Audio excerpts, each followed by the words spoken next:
威廉，粒线体的功能你知道吧？我当然知道啊，那是人体的发电机嘛。可是你知道我们吃高脂食物居然会让脂肪细胞里的粒线体破碎，无法发电呢？什么？这么严重？我不相信。粒线体没办法发电的意思就是没办法燃烧脂肪，人也会变得没精神。你有没有搞错？我没有搞错，这是今年最新的研究，我们等一下再讲。我们现在先来介绍一下人体的发电机——粒线体。粒线体位于细胞内，是细胞里面的胞器，这大家都知道。不同的细胞拥有数量不同的粒线体，在脂肪细胞中，储存能量为主的白色脂肪细胞里的粒线体最少，以产能为主的棕色脂肪细胞的粒线体最多。介于两者之间的是米色脂肪细胞。肌肉细胞的粒线体数量通常比脂肪细胞多很多，而且不同类型的肌肉细胞中的粒线体数量也有所不同。由于粒线体是细胞的发电机，含有更多粒线体的肌肉细胞能够更有效地产生能量，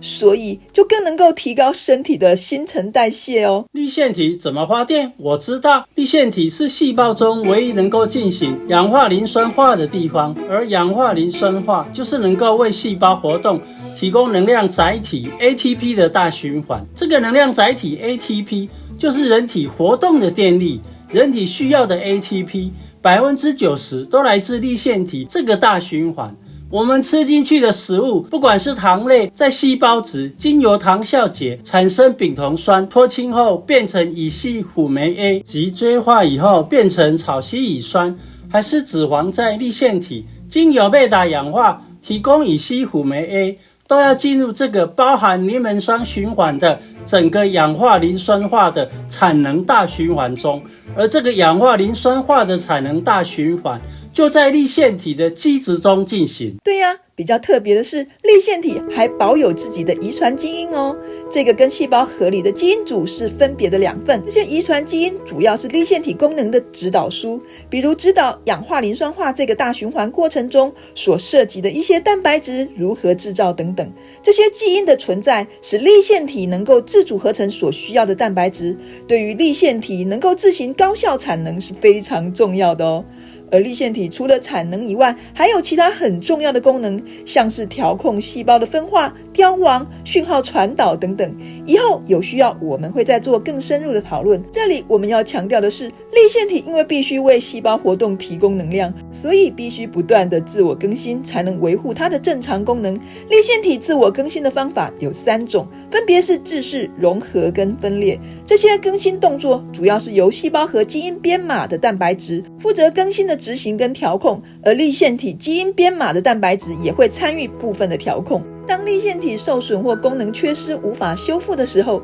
细胞就会发动粒线体制式。当粒线体受损不严重，还可以修复时，通常会发生融合。融合是融合2个或2个以上的粒线体，它们借由彼此内部资源的整合交换，融合成一个粒线体，达到修复粒线体的目的。而我们今天要关注的重点是粒线体的分裂。当细胞产能的需求量升高，或粒线体受损需要隔离的时候，细胞也会启动粒线体分裂。粒线体分裂是由一些蛋白质调控，其中一个叫做 DE1 的蛋白质 DE1 会在粒线体表面形成环状构造，进而将粒线体分裂成2个独立的结构哦。所以粒线体的破碎就跟这个粒线体的分裂功能有关咯。是因为高脂食物导致能量太多，就需要更多的粒线体来产能，结果分类不小心就变成破碎，还是高脂食物会致使粒线体受损，需要隔离呢？在回答你这个问题之前，我们先来看看今年1月份刊登在《自然》期刊所属的自然代谢期刊里最新的研究。这是由美国、德国、澳洲、瑞典等多个国家、多个研究单位联手的研究团队所做出的研究。研究指出，肥胖会导致 RALA 基因的活化，进而造成白色脂肪粒线体的断裂跟功能障碍。在实验的过程中，他们喂给小鼠吃高脂饮食，结果发现小鼠的粒线体不止燃烧脂肪的功能受损，同时还发现粒线体发生断裂。而随着高脂食物越吃越多，粒线体的碎片化会更为严重。那些小体积的粒线体不但不会燃烧脂肪，还会加剧脂肪的累积。这个断裂跟我们刚提到的分裂不同，就如同你说的，分裂不小心就会变成断裂。粒线体分裂过程中，粒线体外膜会收缩跟断裂，如果调控失常，就可能导致粒线体的外膜破裂，进而造成粒线体破碎。而研究人员发现，这个粒线体破碎的过程是由一个叫 RARA 基因所驱动的。这个基因我听过，好像跟癌症有关哦。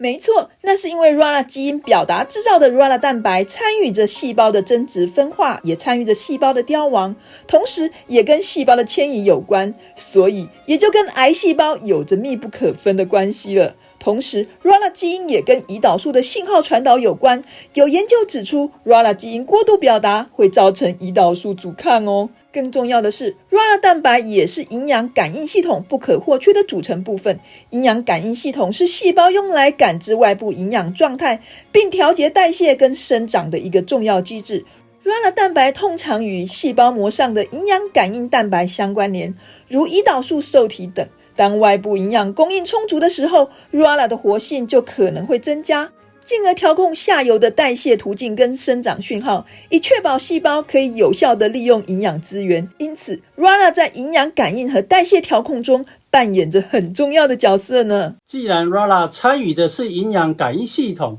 那么恐怕只要是热量，像糖类还是蛋白质，都可能会影响 RARA 的活化程度吧，尤其是能够影响胰岛素分泌快慢的糖类食物。没错，所以虽然实验做的是高脂饮食，但我想高糖食物影响会更大，因为 RARA 基因也跟胰岛素的分泌有关。回到我们今天的焦点， RARA 基因不只牵动着营养感应系统，也牵动着粒线体的更新，包括制式、融合跟分裂。 RARA 虽然不是制式过程的核心蛋白，但 RARA 可以间接参与制式的调控，而 RARA 也可以通过调控粒线体的外膜蛋白，影响粒线体的融合跟分裂。其中有关粒线体分裂的1蛋白就是 RARA 调控的一个粒线体外膜蛋白。当细胞需要调整粒线体数量或者粒线体受损的时候，的1就会受到 RARA 的调控，促使粒线体分裂，分成2个独立的结构。而在这个跨国研究中，小鼠就是因为高脂饮食，促使 RARA 基因因为能量物质脂肪的快速增加，因而过度表达，导致的1被过度激活，造成粒线体在被的1分裂过程中引发粒线体外膜的破碎，因而无法发挥正常的燃脂功能，致使小鼠因为不断的脂肪累积而导致肥胖，同时也因为粒线体无法发挥正常功能而造成新陈代谢下降。后来研究人员将小鼠的 RARA 基因剔除以后，再持续喂小鼠吃高脂饮食，这些基因改造的小鼠居然都不再肥胖了。所以我们如果剔除 RARA 基因，就可以大吃大喝咯。与其冒着剔除 RARA 基因的风险，它可是关系着细胞的分化、增殖跟凋亡呢，还不如降低摄取高油高糖的饮食。要知道，人体的细胞就那么多，细胞里的粒线体也就那么多，我们却要吃进人体无法负荷的食物跟热量，累死细胞，累死粒线体，还要逼着它们自己过度分裂自己，以提高产能，这不是一种伤害自己的行为吗？所以你刚问我的那个问题，是因为高脂食物太多，导致能量太多，需要更多的粒线体来产能，结果分裂不小心造成破碎，还是高脂食物会致使粒线体受损，需要隔离？研究人员没有说，只说是 RARA 基因过度表达所致。但我想，既然 RARA 基因跟细胞的分化、增殖还有凋亡都有关系，还参与了粒线体的更新，那我想剔除 RARA 基因很可能会牵一发而动全局。短期内，小鼠可能因为剔除 RARA 基因可以吃高脂饮食而不会肥胖，但是那些吃进去的营养素终究还是需要代谢。如果没有 RARA 基因和其他机制来维护粒线体的健康及功能的确保无失，我们又怎么能够断定没有 RARA 基因以后持续吃高热量饮食对人体不会有什么伤害呢？所以最好的办法还是自己控制高脂高糖的食物，才不会害我们身体里面的发电机纷纷报废，终究会导致人体出现什么没有办法逆转的疾病哦。原来肥胖不只跟大脑萎不萎缩有关，还会伤害人体细胞的产能运作，这可是自己生命的要害呢。